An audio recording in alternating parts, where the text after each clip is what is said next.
नमस्कार, मैं जनता शिवम गौतम। और जिस तरीके से केबीसी की टीआरपी घटी है उसके बाद ऐसा लगता है कि अमिताभ बच्चन का दिमाग भी काम करना बंद कर दिया है, या फिर अमिताभ बच्चन को अपनी पत्नी के अपमान के बाद देश के लोगों से, देश से और देश की सुरक्षा से, देश की भावनाओं से बदला लेने का मन हो रहा है। इसकी वजह यह है कि अमिताभ बच्चन के शो की टीआरपी गिर चुकी है और उनकी पत्नी ने जो संसद में एक बयान दिया था कि जिस थाली में खाते हैं उसी में छेद करते हैं, ऐसा उन लोगों के बारे में कहा था जो दूर दराज के इलाकों से, उत्तर प्रदेश, मध्य प्रदेश, बिहार या राजस्थान जैसे प्रदेशों से जाकर मुंबई में अपना नाम कमाते हैं अपनी मेहनत से। उन लोगों को जया बच्चन ने कहा था कि ये जिस थाली में खाते हैं उसी में छेद करते हैं। लेकिन जया बच्चन ये भूल गई कि अमिताभ बच्चन उत्तर प्रदेश से चलकर मुंबई पहुंचे थे और जया बच्चन खुद जया भादुड़ी यानी कि वो बंगाल की रहने वाली हैं, मूल रूप से बंगाली हैं।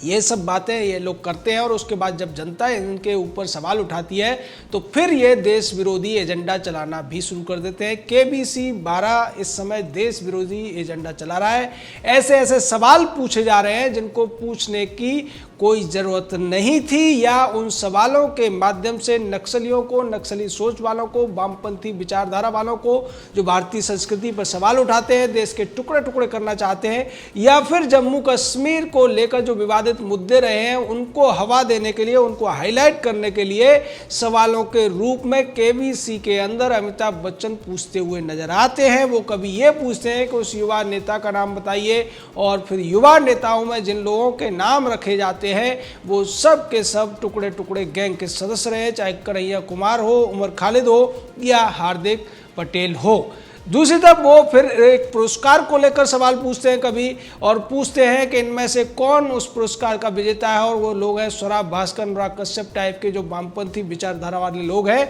उनको लेकर पुरस्कारों की चर्चा की जाती है। या फिर कभी कभी ऐसे नक्सलवादी लोगों की बात की जाती है जिनके ऊपर सेडिशन लग चुका है, और उस तरीके की बातें करके अमिताभ बच्चन ये दिखाना चाहते हैं कि आम जनता को इन लोगों के बारे में जानकारी होनी चाहिए। नक्सलवाद से, वामपंथ से जो लोग अपनी लड़ाई लड़ रहे हैं उनके बारे में भी जनता को जानना चाहिए अगर उन्हें केबीसी जीतना है तो।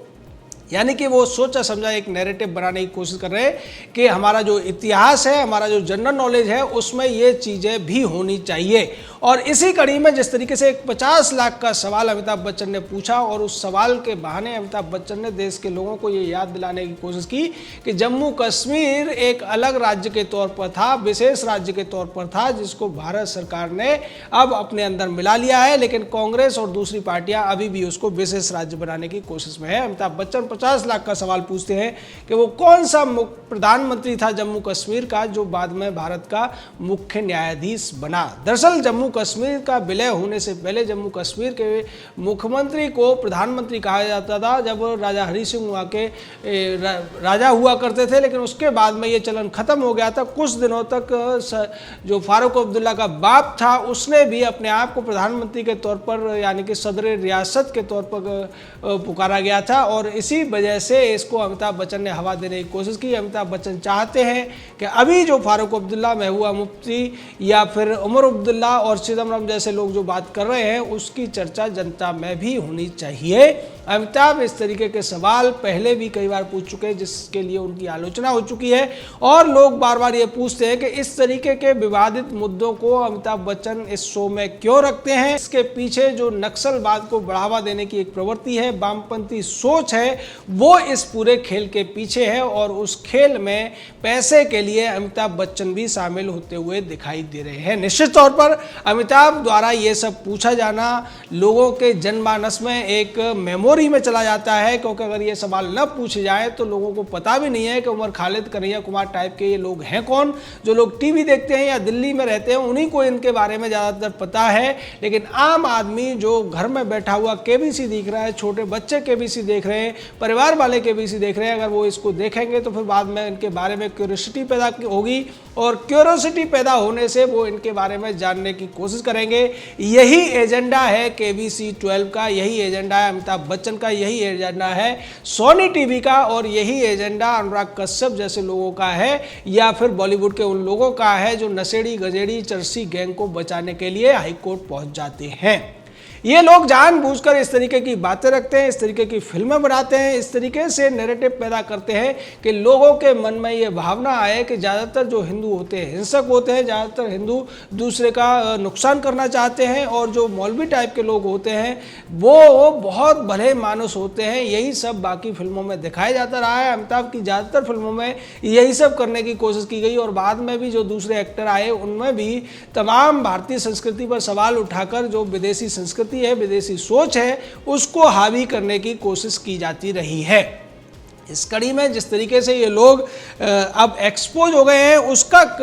बौखलाहट ये है कि अब ये पूरी तरीके से खुलकर सामने आना चाहते हैं, और यही वजह है कि अनुराग कश्यप, स्वरा भास्कर जैसे लोगों को अपने शो में उनका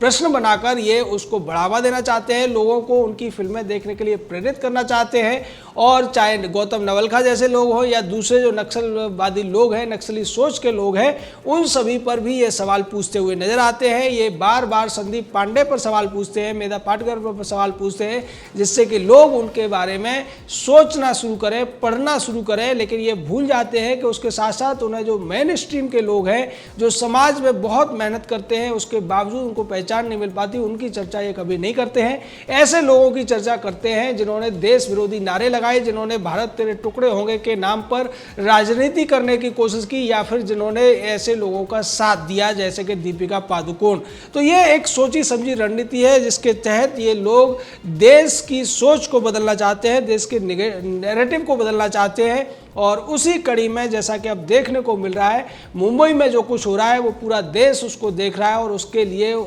उद्धव सरकार को, मुंबई पुलिस को कोस रहा है। नई कड़ी में जिस तरीके से उद्धव सरकार ने अब एक और नया पैंतरा चला है, कंगना रनौत के खिलाफ एक एफआईआर हुई है थाने के अंदर, और इस एफआईआर के पीछे वजह यह है कि जो दो व्यक्ति हैं ये मुंबई फिल्म इंडस्ट्री में काम करते थे, और चूंकि ये मजहबी लोग हैं इसलिए इन्होंने मुद्दा ये बनाया था कि कंगना रनौत ने अब तक जो ट्वीट किए हैं और जो फेसबुक वगैरह पे पोस्ट की है, उसकी वजह से उनकी रोजी रोटी पर खतरा पैदा हो गया है। कंगना रनौत बहुत ज़्यादा हिंदू मुसलमान करती है, बहुत ज़्यादा बाबर सेना जैसे शब्दों का इस्तेमाल करती है, और इसको लेकर कई ट्वीट उन्होंने दिखाने की कोशिश की। हालांकि पहले वो जिस थाने में गए थे, थाने वालों ने उन्हें वापस कर दिया था कि इस पर एफआईआर नहीं हो सकती, और उसके बाद वो 156 के तहत पहुंच गए कोर्ट, और कोर्ट से उन्होंने गुहार लगाई कि हमारी एफआईआर दर्ज कराई जाए, जिसको लेकर कोर्ट ने कहा कि ठीक है, इनकी एफआईआर दर्ज कर लो। अब उसी को मुद्दा बनाया जा रहा है कि कंगना रनौत और उसकी बहन रंगोली के खिलाफ एफआईआर दर्ज हो गई है, और कुछ आज तक टाइप के, एनडीटीवी टाइप के चैनलों ने, अखबारों ने ये सब कहना शुरू कर दिया कि कंगना रनौत के खिलाफ में सेडिशन और ब्लेसफेमी के तहत मुकदमा दर्ज हुआ है, यानी एफआईआर हुई है। जबकि वास्तविकता ये है कि इन्होंने वैमनस्य फैलाने के लिए सांप्रदायिक सौहार्द बिगाड़ने के नाम पर 154 और 124 के तहत कंगना रनौत के खिलाफ मुकदमा दर्ज कराया है। तो पुलिस ये जांच करेगी कि क्या वास्तव में ये जो एफआईआर है, यानी कि प्राथमिकी दर्ज है, इसके तहत मामला बनता है या नहीं बनता है, और उसके बाद पूछताछ के बाद में कंगना रनौत के ये निर्णय होगा कि क्या उनके खिलाफ कार्रवाई होनी चाहिए या नहीं होनी चाहिए। जहां तक अभी तक जो ट्वीट सामने आए हैं उनमें ऐसा कुछ भी नहीं दिखता है। कंगना ने जो कुछ कहा है वो आम शहरी कहता है, आम नागरिक कहता है, और उस तरीके की बातें करना कहीं से भी अपराध नहीं है। अगर कंगना रनौत ये कहती है कि भारत में तमाम लोगों के ऊपर विदेशी आक्रमणकारियों ने अत्याचार किए, जैसा कि आज का भी उनका हालिया एक ट्वीट है जिसमें उन्होंने कहा कि जिस तरीके से जो यहूदी थे उनके ऊपर तमाम अत्याचार हुए, इसको लेकर बहुत सी फिल्में बन चुकी हैं, लेकिन हिंदुओं के ऊपर जो अत्याचार विदेशी आक्रमणकारियों ने किए उस पर कोई फिल्म बनाता नहीं है, जबकि यहाँ मरने वालों की जो संख्या है वो 20 करोड़ है। तो ये कोई ऐसा बात नहीं है जिस पर के सवाल उठाया जाए, लेकिन बहुत से ऐसे लोग हैं जो इसमें भी सांप्रदायिकता ढूंढने की कोशिश करेंगे, लेकिन वो भूल जाते हैं कि भारत में रहने वाले ज़्यादातर वो लोग हैं जो भारत के ही निवासी थे और बाद में आक्रमणकारियों के दबाव में या भय से अपना मत या विश्वास उन्होंने परिवर्तित किया, जिसके बाद कुछ मजहबी बन गए या कुछ दूसरे अन्य पंथों के अनुयायी बन गए। तो इस बात में अगर वो चर्चा करती है और वो ये कहती है कि भारतीय संस्कृति का सम्मान होना चाहिए, वो अगर शिवाजी महाराज की जय बोलती है, रानी लक्ष्मीबाई की जय बोलती है, तो इसमें इन लोगों को क्या चिढ़ लगती है। ये लोग ये सोचते हैं कि अगर वो रानी लक्ष्मीबाई और शिवाजी महाराज की जय बोल रही है तो बाबर और जलालुद्दीन की जय भी बोले, जबकि ऐसा कोई भी भारतीय स्वाभिमानी नहीं कर सकता है। जलालुद्दीन हो, शहाबुद्दीन हो, नूरुद्दीन हो या फिर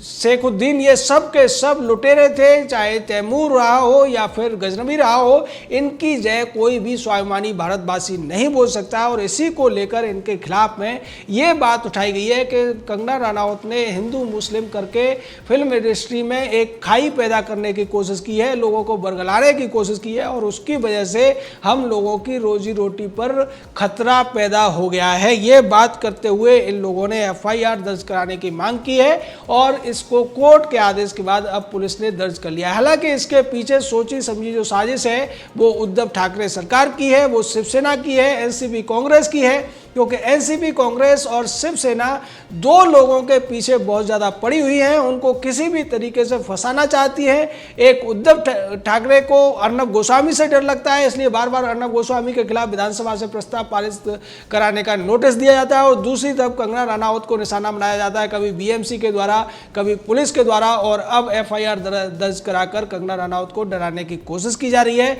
इसके पीछे की वजह यही है कि कंगना रनावत और अर्नब गोस्वामी ने जिस तरीके से सुशांत सिंह राजपूत के मामले को उठाया है, उस मामले को इस हद तक पहुंचा दिया कि आज देश के हर शहर में इसकी चर्चा हो रही है, हर व्यक्ति इसकी चर्चा कर रहा है और इसी वजह से महाराष्ट्र सरकार को बेहद शर्मिंदगी उठानी पड़ रही है, बार बार जवाब देना पड़ रहा है। और मुंबई पुलिस की तो इतनी किरकिरी हुई है कि मुंबई पुलिस अब किसी को मुंह दिखाने लायक भी नहीं बची है और इसी का बदला लेने के लिए ये इस तरीके की हरकतें करते हुए नजर आ रहे हैं। जय हिंद,